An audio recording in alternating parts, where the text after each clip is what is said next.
आश्विन कार्तिक का सूरज 2 हाथ दिन रहते ही कुम्हला जाता है। सूरज डूबने से पहले ही नननपुर पहुंचना है। हीरामन अपने बैलों को समझा रहा है, कदम खोल कर और कलेजा बांध कर चलो। बढ़ के भैया, बढ़ के है बढ़ो। नननपुर तक अपने बैलों को ललकारता रहा। हर ललकार से पहले वह अपने बैलों को बीती बातों की याद दिलाता। याद नहीं, चौधरी की बेटी के बारात में कितनी गाड़ियां थी, सबको कैसे मात किया था। हाँ, वह कदम निकालो, ले बढ़। ननकपुर से फार बिशनगंज 3 कोस, 2 घंटे और। नननपुर के हाट पर आजकल चाय भी बिकने लगी है। हीरामन अपने लोटे में चाय भर के ले आया। कंपनी की औरत जानता है, वह सारा दिन घड़ी भर में चाय पीते रहती है। चाय है या जान। हीरा हंसते हंसते लोटपोट हो रही है। अरे तुमसे किसने कह दिया कि कुंवारे आदमी को चाय नहीं पीनी चाहिए? हीरामन लजा गया। क्या बोले वह, लाज की बात। लेकिन वह भोग चुका है एक बार। सर्कस कंपनी की मेम के हाथ की चाय पीकर उसने देख लिया है, बड़ी गर्म तासीर। पीजिए गुरुजी। हीरा हंसी। इस नननपुर हाट पर ही दिया बाती जल चुकी थी। हीरामन ने अपना सफरी लालटेन जलाकर पिछुआ में टांग दिया।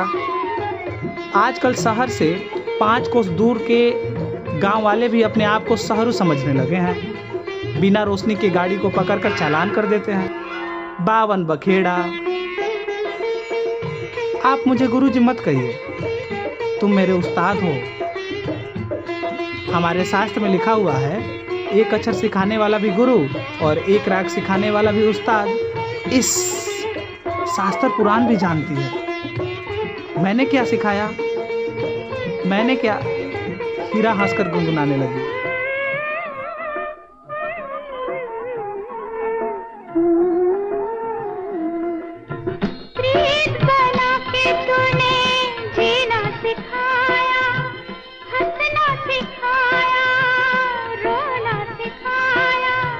जीवन के पथ पर मीत मिलाए, जीवन के पथ पर मीत मिलाए, मीत मिला के तूने सपने जगाए। हीरामन अचरज के मारे गूंगा हो गया।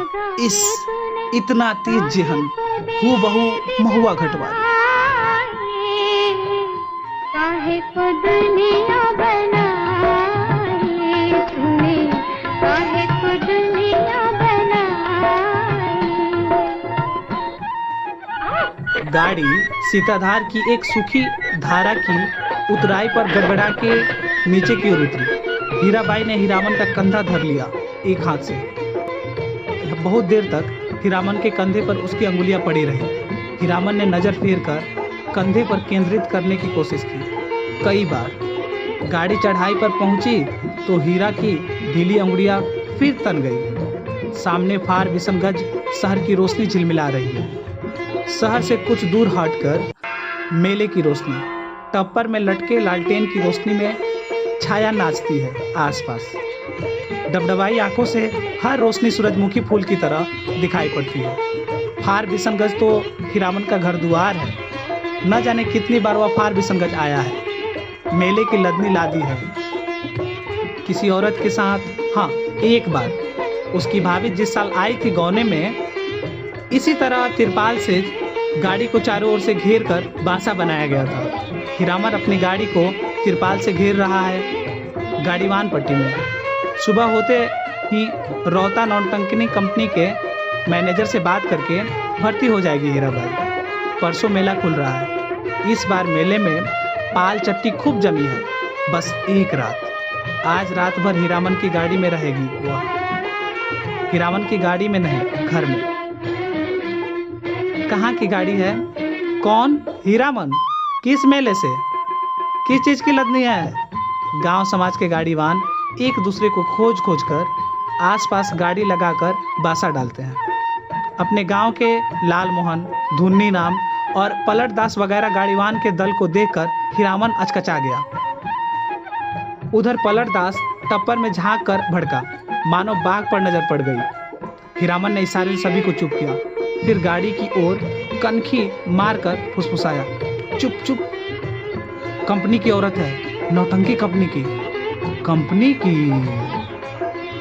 एक नहीं अब 4 हीरामन। चारों ने अचरज से एक दूसरे को देखा। कंपनी नाम में कितना असर है। हीरामन ने लक्ष्य किया। तीनों एक साथ सटक कर दम हो गए। लाल मोहन ने जरा दूर हटकर बतियाने की इच्छा प्रकट की, इशारे से ही। हीरामन ने टपरी की ओर मुंह करके पूछा, होटल तो खुला नहीं होगा कोई? हलवाई के यहाँ से कोई पक्की ले आवे। हीरामन, जरा इधर सुनो, मैं कुछ नहीं खाऊंगी अभी। लो तुम खा लो, खाओ।